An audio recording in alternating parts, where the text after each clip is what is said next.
तुम बड़ी बड़ी इंपोर्टेड गाड़ियाँ खरीद रहे हो, पार्टीज कर रहे हो, यहाँ जा रहे हो, पैसे सेव नहीं कर रहे। दुनिया आपको सर पे चढ़ा रही है, आपको खुदा मान रही है, आप बाहर जाओ तो लोग पागल हो रहे हैं। और जब तक आप वो शो कर रहे हो सब आपकी जी हजूरी करेंगे, मीडिया वाले भी 100 बार आपको पूछेंगे।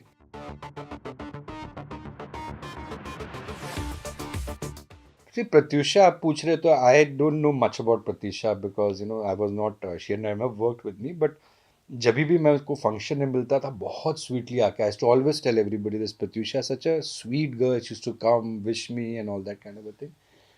सी ओवरऑल क्या है ना, जो मैंने देखा है कि इस इंडस्ट्री में आने के साथ ना आपको ग्राउंडेड बहुत रहना पड़ता है। And this is a very lonely field, because in a daily soap you're shooting round the clock, in the sense not round the clock but you're shooting almost 25-26 days in a month। उस पे क्या होता है ना, क्योंकि मैंने अपने direction के टाइम पे भी सारे न्यू कमर्स के साथ काम करा जो बाद में स्टार्स बन गए। Everybody knows like Mona Singh, Mona Basu, Rajshree Thakur, Tia Bajpai, इतने सारे न्यू कमर्स के साथ है, 10-12 न्यू कमर्स थे।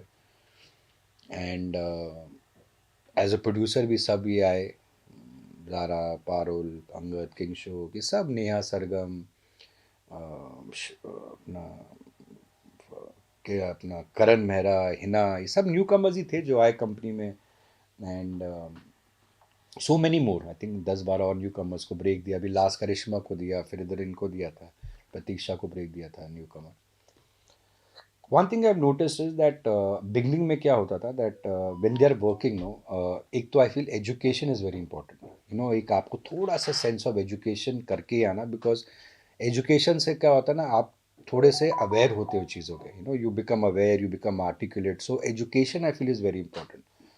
what happens na majority of the times, lot of these youngsters, and which is fair, which is correct, कि वो कोई ट्रेनिंग नहीं होती, कभी एक्टिंग क्लासेस नहीं करे, they have not worked very hard towards any theatre grooming, they get a good project end of course they work very hard for it, but एकदम से ना इंस्टेंट सक्सेस आ जाता है। वो इंस्टेंट सक्सेस में क्या होता है ना, you have to keep your mind very balanced because it's very difficult. So hats off to all these boys and girls who have worked hard under the pressure, कि आप शूटिंग भी कर रहे हो बट आपको सक्सेस enjoy करने का ना वो आपको टाइम भी नहीं मिलता, plus you are not able to enjoy the success. आप सुबह गए सेट पे, रात को वापस आए, आप इंडिया के टॉप एक्टर एक्ट्रेस हो, people are going crazy, fan clubs, ये, बट आपकी खुद की लाइफ फिर वो 10-12 घंटे। अब वो फिर आपको काम करना है, नेक्स्ट डे शूटिंग पे आना ही है, because if you don't give an episode you will not get that. So it's a catch 22 situation कि आपको मेहनत डे नाइट करनी है सस्टेन करने के लिए, बट यूजली आप वो ज़्यादा सक्सेस इन्जॉय खुद पर्सनली नहीं कर पाते। और फिर बहुत डिपेंड करता है आपका इन्वायरमेंट क्या है। मेरे खुद, I don't want to take names, but मेरे खुद कुछ एक्टर्स हैं जिनको आज मैं आज तक बोलता हूँ, यार तुम लोगों ने जब पैसा था, जब लोग तुम्हारे वो थे, तुमको सेविंग करनी चाहिए थी, घर खरीद लेते। तुम बड़ी बड़ी इंपोर्टेड गाड़ियाँ खरीद रहे हो, पार्टीज कर रहे हो, यहाँ जा रहे हो, पैसे सेव नहीं कर रहे। And then it also depends a lot on the kind of family you have. Sometimes that makes a lot of difference. I don't want to name, but one actress who worked with me is today I think one of the most successful actors in terms of money, because her father was very very balanced, he took care of everything, तो वो एक family environment भी बहुत matter करता है इसके अंदर, because आप बेचारे 19-20-21 साल के बच्चे हैं, सडनली इस इंडस्ट्री में अगर दुनिया आपको सर पे चढ़ा रही है, आपको खुदा मान रही है, आप बाहर जाओ तो लोग पागल हो रहे हैं। और हमारे टीवी स्टार्स की इतनी फ़ैन फॉलोइंग, लंदन जा रहे हैं एक दिन के लिए, वहाँ जा रहे हैं, फिर मीडिया वाले आपको और चढ़ा रहे हैं सर के ऊपर फिर रियलिटी शोज़ वालों का तो अलग ही चक्कर है। उसमें क्या होता है ना, you have to be very grounded because you go through depression, you are working hard but you can't enjoy. Then you get into sometimes bad relationships, it is unfortunate, but the kind of company which you keep, and majority of the times I see a lot of people are working very hard but then they're exploited by people, because they are after that fame, उनके through उनको fame मिलने वाला है, so they cling on to those people and then it becomes a little tough।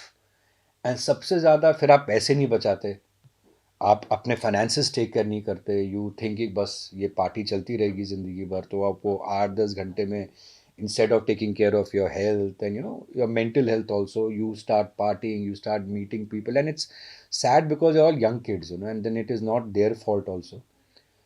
And then if you get into bad relationships, toxic relationships, they can really be like, addiction to you, because you have no other friend circle.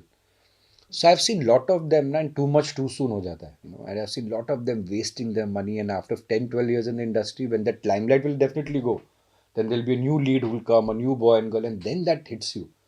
You've lost out on that. अगर उसमें आपने अच्छा काम किया, sensible रहे, reputation आपका अच्छा रहा, आपको कुछ ना कुछ काम मिलता ही रहेगा. बट अगर आपका रेपुटेशन गड़बड़ हो गया है कि नहीं यार बहुत ट्रबलसम है, ये ट्रबलसम, प्रोड्यूसर्स के भी बोल रहा हूँ, डायरेक्टर्स के लिए भी, हर डिपार्टमेंट के लिए, फिर इंडस्ट्री मैंने बोला अनफॉरगिविंग है. जब तक आप वो शो कर रहे हो सब आपकी जी हजूरी करेंगे, मीडिया वाले भी 100 बार आपको पूछेंगे, पर जिस दिन आपका वो शो ख़त्म हो गया तो सब बोलेंगे भैया साइड पे जाओ, आपने हमें बहुत तंग किया. उस वक्त नहीं बोलेंगे बिकॉज उनका शो है स्टेक पे, प्रोड्यूसर का शो है स्टेक पे. उसके बाद then they will not work with you, and then you have to make those 4 calls to people. But I am also in the same way saying कि अब मैं देख रहा हूँ कि नई जनरेशन बहुत इंटेलिजेंट है. अब जो मैं देख रहा हूँ लास्ट बीच में एक फेज आया था अराउंड विदाई टाइम के, कुछ जब एक्टर्स आए थे, उनमें ये बहुत था because new commerce were totally in the market, old actors and senior actors were out. So new commerce 21-22 साल के, बॉम्बे देखा नहीं है, सडनली सक्सेस आ गया, सो ये बहुत गड़बड़ हो रहा था मेनी केसेस. बट अब की जनरेशन में देख रहा हूँ ना जो अभी आ रही है, they are very very aware, they are very, I think Insta, seeing other actors के example, they come very aware, they might not come prepared because यहाँ पर आधे लोग शौक के लिए आते हैं और वो सोते सेट पे सीख जाएंगे. तो वो हम भी ग्रूम करते हैं ऐसे, भाई क्या हो हम आपको सिखाएंगे फिर आप ही हमें लात मारना. तो but I am seeing definitely today's generation is very aware, they are very intelligent, they know what they have in mind, majority of them. They have their discipline in place.